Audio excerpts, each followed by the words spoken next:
Hello guys, welcome back to the channel. It's been a few weeks since I've done a One Piece video, so we'll need to do a catch-up essentially of 997 and 996. I will leave full timestamps in the video description below, including a link to my subreddit where I've posted this video, as well as a link to the chapter. So without further ado, let's get into these chapter reviews. So, chapter 996. I want to keep the kind of catch-up chapters a little bit briefer, just so that's not that long of a video. I did do a catch-up last week with, I believe, Black Clover, and the video was relatively long. So, to kind of cover the main bits of the chapter, I've made notes on my glance over from time to time, but essentially, the lion dog that was brought in Waitama basically runs off with Usopp and Nami pretty much. The monkey, Hihimaru I believe the name is, has been told to hold them back for 3 minutes. This is actually really good for two reasons. Number one, we basically get essentially a payoff for that random act of kindness using her ability early on in the Wano arc and kind of taming them, so to speak. So that itself being a payoff for that is always a good thing. Number two, it delays the fight between Usopp, Yami, and Nami, and Ulti and Page 1 or Pepe. Because ultimately at this stage we know physically they can't stand toe to toe with these two ancient Zoan type creatures, and they are tobiroppo. So that being delayed gives them a chance to recover, gives them a chance to come up with a strategy, and kind of we'll see that build up, I'd imagine, later on down the line. So I like that. Second piece that I like is the fact that they know how strong the tobiroppo is, Otama does, and that's why she's told the baboon, the monkey, to essentially hold them off for 3 minutes, because we're not going to see them be defeated, which is good because it doesn't undermine the tobiroppo. Speaking of tobiroppo, then we move on to Yamato facing against the Armored Squad and Sasaki, and essentially with this one it's a battle of attrition. She's holding on, but it's kind of a slow but steady downward kind of battle for her, just because she can't get through the armor for whatever reason, which is strange because of what happens in a few moments that I'll explain. But what ends up happening to help her out, you basically see Frankie running in there with Hacha behind him, Hacha being number 8 I believe. What's interesting about this is Hacha's interruption and Frankie's interruption is a nice respite for a Yamato, and Hacha basically breaking the four kind of separates them, with Yamato basically saying, can you take care of Sasaki for me, and while she's on the way out she just takes care of 8 for him, so he's got no reason not to fight, because one, they're against Kaido, so he's going to fight them, and the one thing that was keeping him busy she's just taking care of, he, she, whichever way you want to call it. Anyway, what was interesting is the technique itself, kind of like the Thunder Bagoa, looked like a Rio technique, which I found strange because literally just before that they were dealing with an armored division and she was struggling, unless all of them were using Haki as well. It's not really been made clear, but what this does do is separate them two and does set up a Straw Hat versus tobiroppo battle, and I liked it because essentially that kind of proved one of the things I was saying a few weeks ago about I'm hoping Frankie fights them armored versus armored. You know the business. Then I think that the main really thing after this, really, for this chapter for me, is the well, there's two things actually looking at my notes. One is the whole Kid and Killer thing, Kid and Killer being on floor 3, basically saying that they're going to take down Kaido, calling him the strongest pirate ever, and then also Sanji basically running away because he's heard something that sounds perverted, and I think the best thing about that is Luffy's like, where's he gone? And Jinbei's like, I'm not sure, but he had a ferocious look on his face, and that's just Sanji to a T, perverted all day long. And as much as people, like Zoro fanboys will get on him for this and say, oh, it's an obvious trap, it's Sanji, it's part of the quirk of him being him, so it's fine. He's not exactly weak, and I know he's not really done that much in terms of the new world, but he's done enough, and he has trained, and we haven't seen what he's fully capable of. So He's fine. Even if he gets caught in some issues, he'll be okay. I have no worries. That being said, that is pretty much the chapter. I missed loads of things out because I'm summarizing it under 5 minutes. So that is the chapter. Let's see you in the next one. So, moving on to chapter 997. Before moving on, I did miss one key thing out just because I wanted to keep things brief in chapter 996, and that was Law being in the basement, having an internal discussion about it with Corazon, the will of D, and wanting to find a road poneglyph, and then getting to the basement and that not being the road poneglyph. That doesn't necessarily mean it's not there, but it is an interesting swerve because a lot of people automatically assumed that's where the road poneglyph was going to be. So it is something else, somewhere else, and I'd love to find out where that might actually be. So yeah, that was just one extra tidbit. Now, with chapter 997, you can ultimately link it like to 3 or 4 major things that happen in the chapter. There's a parallel, which tends to always happen with these 2 characters, and then there's Kaido. So let's kind of go through the 3 main pieces for me. So we've obviously got the outcome of Sanji. It was a trap. Well, hey, not surprising. Who is the person that he ends up being trapped with? Black Maria and her crew. So I don't know if it's a trap more than Sanji's in heaven right now, but this is going to be a conflicting situation for him, much like we've seen before in a certain arc where he saw somebody naked that was female and struggled. The CP9 arc basically struggled, so same kind of thing. So I don't know how he's going to overcome this, but ultimately what this is, it's just Sanji being Sanji. And has he matured enough to kind of get over that? I don't think so. But is he logical or reasonable enough to understand that he needs to get a move on and help his captain? Yes. However, by defeating Black Maria, he's effectively defeating tobiroppo. So this would essentially mean he's made progress. So if you think about it realistically, if you're taking down the king, we need to basically take down the pawns, the knights, the hooks, everyone else that you'd find on a chessboard. Take down a queen. So essentially, if you're taking down gifters and smilers, essentially then the next step really is the headliners and the tobiroppo. So we're gonna have to take them out. Then obviously Jack's basically damaged, but I'm assuming he's gonna come back later on as Luffy climbs, and King and Queen are downstairs.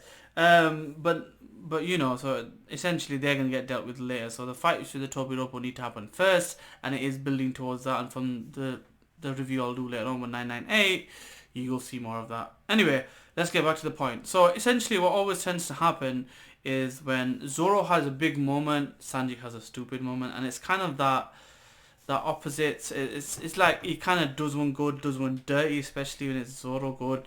Sanji gets the dirty, I guess. So now we know what we're going to be talking about next. Zoro being a badass, yes. And he gets a little serious in this situation. He's not fully serious, and I'll explain why. But he gets semi-serious and he gets a bit annoyed. And it's something that triggers him that is mentioned later on, but it didn't seem like that was the case originally. So there's obviously a hole in the wall, ceiling, and Big Mom's rushing up there. But essentially something falls from that wall and Zoro notices it, and what ends up happening is Drake is fighting Appo. Now it's important to mention that Appo was basically being pushed back by Drake when this happened, but Zoro literally just, it looks like a lion shishi son and just one-shots him. And a lot of the fan base are basically saying that, oh yeah, well Zoro is, the best and he's the strongest and this and that and the other. But it's important to bear in mind that Appo was distracted. This does 2 things. Number 1, it doesn't too detrimentally lower the expectations of Appo. He is a strong character. And number 2, it basically shows you if you make a mistake around Zoro, he will take you out. He does not care. It's not about chivalry with him. It's a fight to the death. If you make a mistake, there's stuff on the line. He does not care about formalities. He will just go for it. And Shishan-san done the business. Takes the antidote, gives it to Chopper. We get the arrival finally of Marco the Phoenix. He's obviously going to help out. And he's like, you lot are the main players. You should be going up there. Do you need some help? And then, there's king and there's queen and a lot of stuff is going on. So that hopefully will get resolved down the line in the next couple of chapters. And then the best for the end. There's a part where they hint towards, do you have haki? Brooke is saying, as in Conqueror's haki. And he goes, no, that wasn't me. Because they thought that the shaking was due to him because of what he does to Queen, which is another funny thing.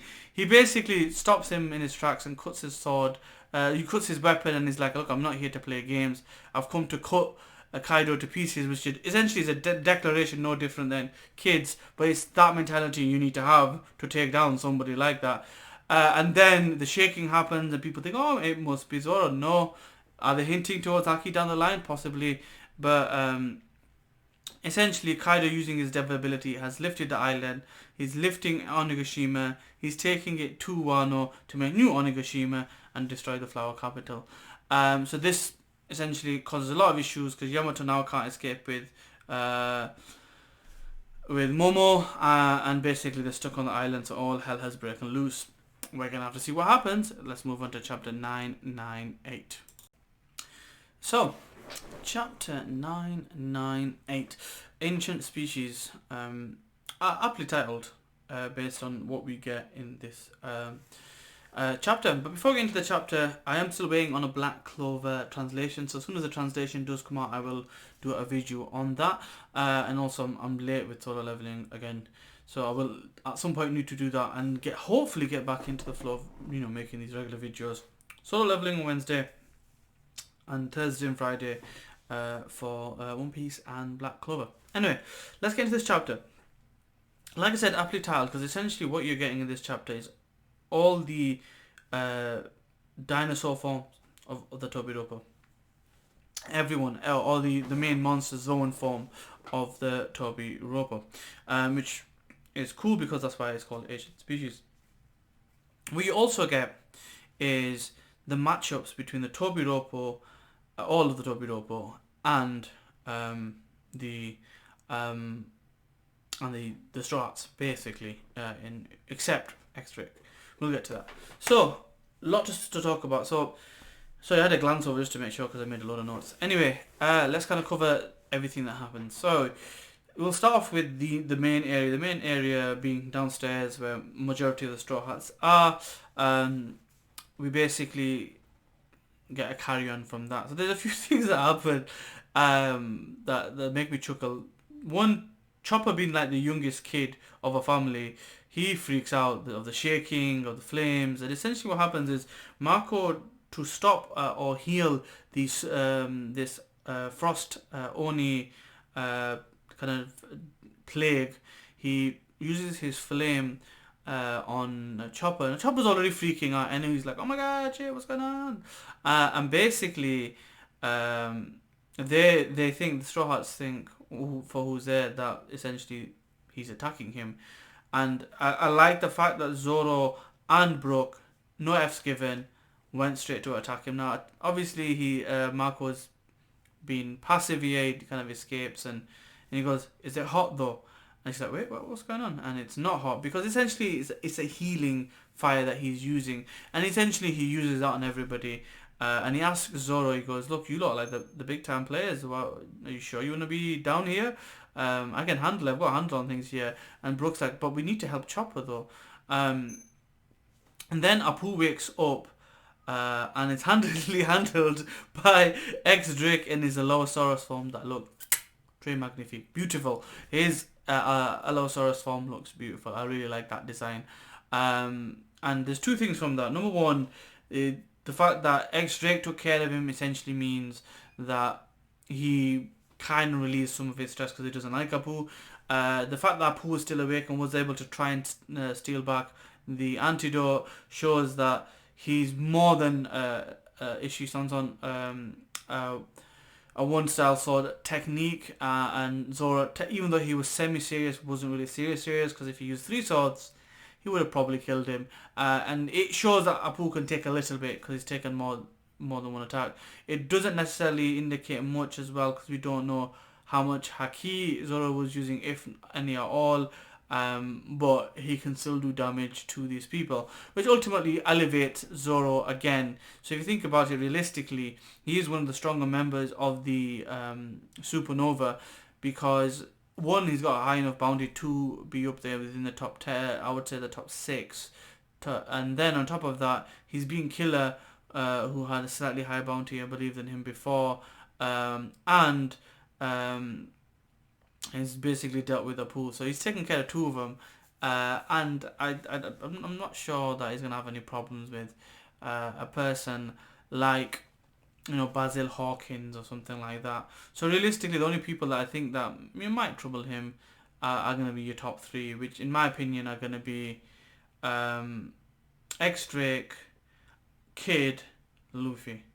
And the only other one is probably going to be Law because of his ability and his sword and shenanigans. So that being said, the fact that he's able to do that and he survived is also a good thing for him. So he's not a complete chump, but he gets dealt with. And X-Drake's basically like saying, look, you lot go up, I'll take care of business here. And Zoro's response to him was like, oh, you're picking the winning side, are you? Yeah, smarter than you look. Which basically is essentially meaning that he's saying that X-Drake looks a bit thick. That being said, it does potentially mean that Marco can now take Brooke, Robin and Zoro up, being that he's helped out these people with his flame, and also the mink doctor is in the house, so hopefully they'll work out an antidote and help everybody. They also mentioned that that some of the mafia people that were previously afflicted will essentially protect Chopper. Not that he really needs helping, or they do baby him a little bit, but it's fine. It gives them something to do, keeps them out of the way. So cool, that's potential over there. Then we get a lot of different things. It does jump about with one particular scene, so I've kind of amalgamated it. So we've seen X-Drake's Allosaurus form. The next thing we kind of see in 2 different panel sections is Sasuke, who's like his form, which is a saber-toothed tiger. Essentially what happens is they show Luffy with Jinbei, they mention Sanji, and they say, oh, he may have just fought somebody powerful, and Luffy's like, oh, okay, I need to work on my observation haki then. It was just by chance. But anyway, we see that basically afterwards there's a conversation between Jinbei and Who's-Hun, and he goes, oh, I've got to see you again. Now you're a member of the Straw Hats. And he goes, he basically put some respect on my name. I'm the helmsman, okay? But he's like, so you saw me before. If you take off your mask, it might jog my memory. He's like, nah, you're alright, mate. Which basically infers that he's seen him somewhere before. Now, a lot of his crew, or essentially all his crew, are lion or cat based, which leads me to believe that it could potentially be a few different things. So the first thing that people have been talking about, especially on the Reddit and manga helpers, is that it could be a relation to Captain Kuro. So the person really early on that was faking to be a butler, but he faked his death as a pirate, and he had these claws like Edward Scissorhands / Freddy Krueger, and he had those cat people with him, those 2 brothers. It could be a relation to them, or him. And so one person on Reddit has mentioned that. The other things that they've mentioned that make sense is it could be an escapee from Impel Down. But the thing is, with Impel Down escapees, I'd have thought it'd either be with Blackbeard or Boogie because of the way the situation went. But it's still a possibility that one snuck out on his own, especially if it was someone as low as 6, where Jinbei was before. So that is a possibility. The other thing that I was thinking that is possibly a Marine. Because that would be the only other person that could basically see Shishibukai before, and they might just be playing it off, so he might actually be in hiding. I was hoping for it to basically be who's now Vice Captain Strawberry, because they had a fight before when Fisher Tiger got killed, and he was tall, although he had really long hair. So that might be a possibility there. Also, people made the thought that essentially it could be a person from Big Mom's family, or person that married into their family, or whatever have you. Whichever it is, it's interesting. We'll find out soon enough. But we don't know who is who's who. But he's a saber-tooth though, so he's got a saber-tooth ability. We also see Sanji. Sanji's still with Black Maria, and Black Maria's got some type of ancient zone spider type. So interesting how that's gonna go. he's like, again, he's in heaven, he's enjoying himself, so we'll figure out how long that's going to drag on for. Frankie's fighting against Sasuke, and Sasuke turns out to be a Triceratops. You know, armored, it makes sense when you think about it from that point of view, so that's going to be an interesting fight. We see Paige and Ulti as well, and they're looking for Usopp and Nami. Now, the second best thing that happens is right at the end. We're in a storeroom, and we have Yamato and Momo, and there's a dragon and it's melted, and he's like, we had this dragon out before, but my friend came and he basically destroyed it. And he's like, your friend? And we see an outline of Ace, and said a few years ago he came to kill my dad. We're gonna get a flashback of Ace. You understand, anytime I see a flashback of Ace, I'm always really happy about it. Now, timeline wise, we don't know how this kind of matches with his meeting with Shanks, because there was a point where he met Shanks and he goes, I'm going to go fight the strongest person on earth, at Whitebeard. So I don't know if this has happened before or after Whitebeard, so I don't know if this guy is already a Whitebeard crew member, because he said a few years, and that coincides with what Otama said. So it could be at that point, which I'm assuming he's already a kind of a member of Whitebeard's crew. I'm not sure on that timeline, to be honest with you, so forgive me for my assumptions here, but I found that quite interesting. Now, that being said, we're gonna get a flashback, I'm hoping, in chapter 999 or chapter 1000. But the best thing, no break next week. So I will see you next week. Until then, peace.